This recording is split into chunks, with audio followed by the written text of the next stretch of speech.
નમસ્તે મિત્રો, જય માતાજી, બાપા સીતારામ, જય શ્રી કૃષ્ણ। તો શિયાળામાં લાલ મરચાં મળે છે, તો આપણે લાલ મરચાંની પટ્ટી ભજીયા બનાવવાના છે। તો આવી રીતે લાલ મરચાંની પટ્ટી ભજીયાની રેસીપી તમે દુકાન માટે, નાસ્તા પ્રોગ્રામ માટે બનાવજો। પટ્ટી ભજીયાની રેસીપી આપું છું। નમસ્તે મિત્રો, જય માતાજી, બાપા સીતારામ, જય શ્રી કૃષ્ણ। તો શિયાળામાં સ્પેશિયલ આપણે લાલ મરચાં મળે એના પટ્ટી ભજીયા બનાવવાના છે।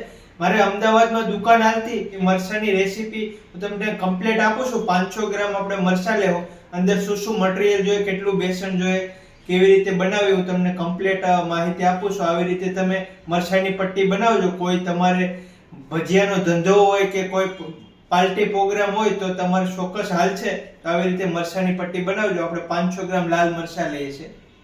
તો આ 0 થઈ ગયો છે ને આ બાઉલ હતો, આનું 600 ગ્રામ વજન છે। 600 ગ્રામ ઉપર 100 ગ્રામ આનું વજન, એટલે આપણે 500 ગ્રામ આ લાલ મરચાં લીધા છે। આવા મરચાં લેવાના તાકાતવાળા, લાલ ફૂલ મોટા મોટા, તો જ મરચાંની પટ્ટી બનશે સરસ। મરચાંને ધોઈને આપણે આવી રીતે સરસ લૂછી નાખીએ છીએ। તો આ લાલ મરચાંને આપણે ડીટથી કટિંગ કરી નાખીએ। એક મરચાંથી આપણે ચાર શીરું કરવાની છે। આવી રીતે 4 શીરું કરી નાખીએ અને આપણા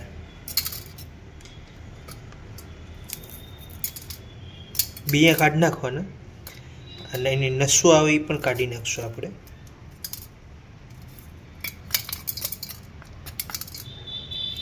સરસ આવી રીતે શીરું પાડી દઈએ છીએ। હવે મોટું ફાડું હોય તો એક મરચાંની તમે 3 શીરું કરી શકો, 3-4 શીરું કરી નાખવાની જો મોટું મરચું હોય તો। આપણે આ 500 ગ્રામ મરચાંની આ પટ્ટી આવી રીતે કરી નાખી છે। હવે આપણે આગળની વિધિ બતાવું તમને। તો આપણે આ મરચાંની પટ્ટી આ બાઉલમાં બનાવશું, તો આમાં ટ્રાન્સફર કરી દઈએ। 2 લીંબુનો રસ નાખશું, આ 5 લસણને પીસી નાખશું, એટલું આદુ 1 ઇંચ નાખશું।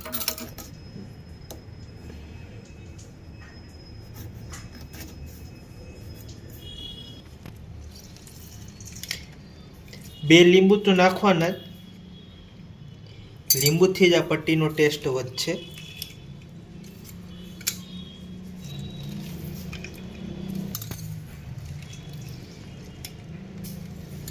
એટલા લીલા ધાણા લીધા છે ને એટલા ફુદીના પાન લીધા છે। આનું ઝીણું ઝીણું કટિંગ કરી નાખીશું। ફુદીનાના પાનનું પણ કટિંગ કરી નાખીએ, અલગ જ ટેસ્ટ આવશે ફુદીનાના પાનથી।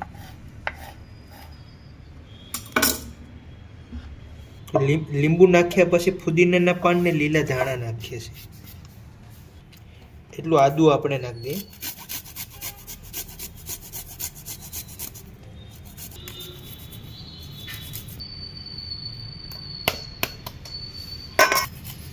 જો લસણ ખાતા હોય તો નાખવાનું, ન ખાતા હોય તો નહીં નાખવાનું।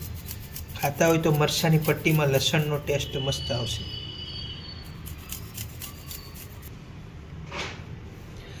5-7 કરી લસણ નાખીએ છીએ।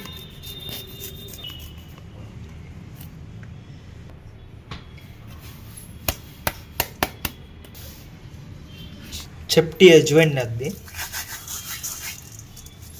અજવાઈનને મસળી નાખવાના એટલે ફ્લેવર મસ્ત આવશે। તો આપણે આ 500 ગ્રામ મરચાંની પટ્ટીમાં 200 ગ્રામ બેસન નાખશું।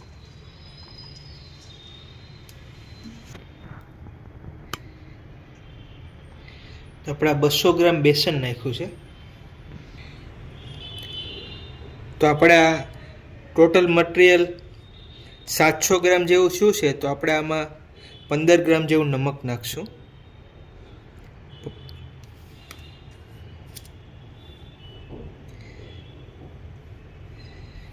આપણે 15 થી 17 ગ્રામ નમક નાખ્યું છે। તો આવી રીતે આપણે બેસન, નમક ને મરચાંની પટ્ટી મિક્સ કરી દેવાની છે પહેલા કોરા, અને આમાં જરૂરિયાત મુજબ જ પાણી નાખવાનું છે, વધારે પાણી નહીં નાખવાનું। પહેલા કોરું મિક્સ કરી દઈએ। બેસનને પહેલા આપણે કોરું મિક્સ કરી દઈએ છીએ।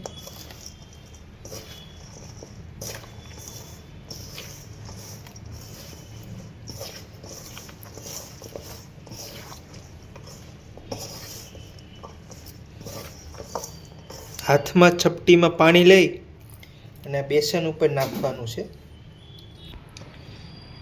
કોરું એમાં મરચાંની પટ્ટીમાં બહુ સોપડવાનું નથી. એક સાંગરું પાણી લીધું છે આપણે. જે કોરું બેસન છે તો એક બીજું સાંગરું લઈ લઈએ. આમાં 20 ગ્રામ જેવું પાણી આવે. ટોટલ 50-60 ગ્રામ જેવું જ પાણી આવશે.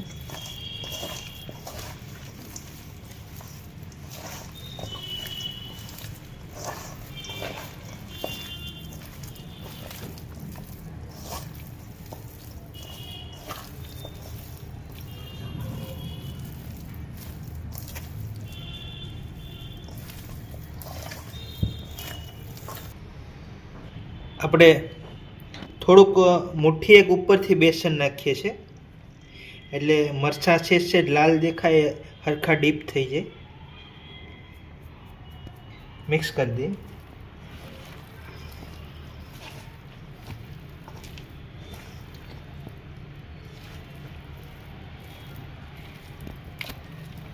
બેસન સોયટું હોય એને ઉછમાં શાકાયા મૂછડી નાખવાનું. આપણે મરચાંમાં નાખી દેવાનું, વપરાઈ જાય ભજીયામાં. ચમ્મચથી પણ ઓસળી શકો, ચાકુ લાગી ન જાય એનું ધ્યાન રાખવાનું. આપણે આ 500 ગ્રામ મરચાંની પટ્ટીમાં 200 ગ્રામ બેસન નાખ્યું છે અને ફરતું થોડુંક 50 ગ્રામ પાણી જેવું કરીને આવું બેટર કરી દીધું છે. આમાં સોડાનો ઉપયોગ કોઈ કરવાનો નથી, ખાલી નમક જ નાખવાનું છે. અને હવે આપણે આને તેલ ગરમ મૂકી દીધું છે અને ફ્રાય કરી નાખશું. મિત્રો આપણે આ તેલ ગરમ મૂકી દીધું છે. તેલ મરચાંની પટ્ટી એક એક કરીને પૂરવાની છે.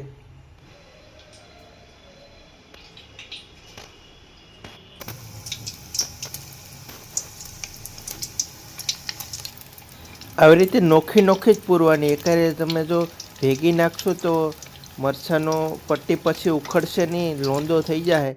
એટલે એક એક કરીને છૂટી છૂટી જ મરચાંની પટ્ટી પૂરવાની. તો જ મરચાંના પટ્ટી ભજીયા છૂટા છૂટા ક્રિસ્પી કુરકુર વ્યવસ્થિત બનશે. મરચાંની પટ્ટી ભજીયા આપણે સિંગ તેલમાં બનાવીએ છીએ. કોઈ પણ ભજીયા સિંગ તેલમાં બનાવો તો એનો સ્વાદ બમણો આવી જાય. બીજે આવી રીતે પૂરી દઈએ.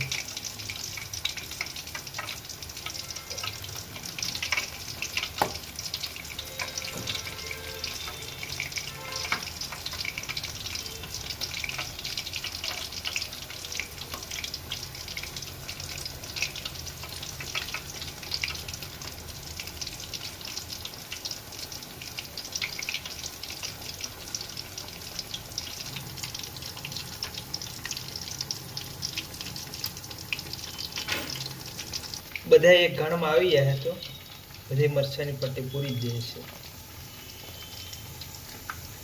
આવી રીતે છૂટા છૂટા મરચાંની પટ્ટી પૂરી દેવાની. તેલ મીડિયમ ફાસ્ટ રાખવાનું, હાવ સ્લો નહીં રાખવાનું, બાકી મરચાંની પટ્ટી તેલ પી જાય. એટલે થોડુંક તેલ ફાસ્ટ રાખીએ અને બધી મરચાંની પટ્ટી આપણે આવી રીતે પૂરી દીધી છે. તો આપણા 700 ગ્રામમાં મરચાંની પટ્ટી પૂરાઈ ગઈ છે. અને આ મરચાંની પટ્ટીનું વજન પણ તમે જોખશો તો 600 થી 700 ગ્રામ જ થાય છે, વધારે નહીં થાય. 2 મિનિટ સુધી આમનામ પકાવશું, ફેરવશું નહીં, પછી ફેરવી નાખશું. મીડિયમ ફાસ્ટ ગેસ ઉપર મરચાંની પટ્ટી પાકે છે. અત્યારે ફૂલ મરચાં પટ્ટી પૂરી દીધા છે એટલે ફૂલ ગેસ ઉપર આપણે મરચાંની પટ્ટી પાકે છે.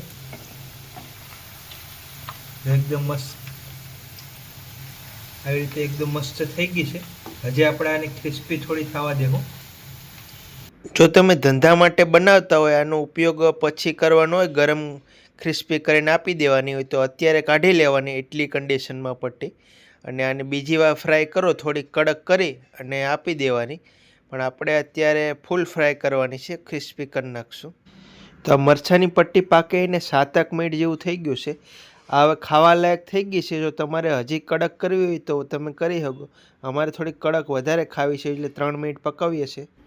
10 મિનિટમાં આવી રીતે મરચાંની પટ્ટી આ ક્રિસ્પી કુરકોડે છે. તમારે થોડી પોચી કાઢવી હોય તો 5-7 મિનિટમાં કાઢી લેવાની. આપણે 8-10 મિનિટ પકાવી છે. તો આવી રીતે ક્રિસ્પી કુરકુરે મરચાંની પટ્ટી તૈયાર થઈ ગઈ છે. મરચાંની પટ્ટીના ખાવાવાળા કેવા છે એની ઉપર આધાર હોય. જો પોચી ખાવાવાળા હોય તો પોચી બનાવવાની, કડક ખાવાવાળા હોય તો કડક ખાવાની પટ્ટી બનાવવાની. એટલી ક્રિસ્પી છે તો આપણે તોડીએ તો એ તૂટી જાય છે મરચાંની પટ્ટી. એટલી ક્રિસ્પી મરચાંની પટ્ટી બનાવવાની. ઉપલું પડ જો એકદમ ક્રિસ્પી છે તરત તૂટી જાય છે. તો લાલ મરચાંની પટ્ટી બનશે. આપણે થોડો ચાટ મસાલો આની ઉપર નાખી દેવાનો. ચાટ મસાલાથી આનો ટેસ્ટ વધી જશે. આપણે આ ખજૂર આંબલીની ચટણી છે એનો પણ વિડીયો છે, તમે જોજો. તો મરચાંની પટ્ટીનો વિડીયો સારો લાગ્યો તો વિડીયોને લાઈક કરી દેજો, શેર કરી દેજો. કાંઈ પ્રશ્ન હોય તો કોમેન્ટ કરજો. તમે પણ આ મરચાંની પટ્ટી બનાવવાની ટ્રાય કરજો અને ચેનલમાં ન હોય તો સબસ્ક્રાઇબ કરી લેજો. મળીશું અગલા વિડીયોમાં. જય માતાજી, બાપા સીતારામ, જય શ્રી કૃષ્ણ.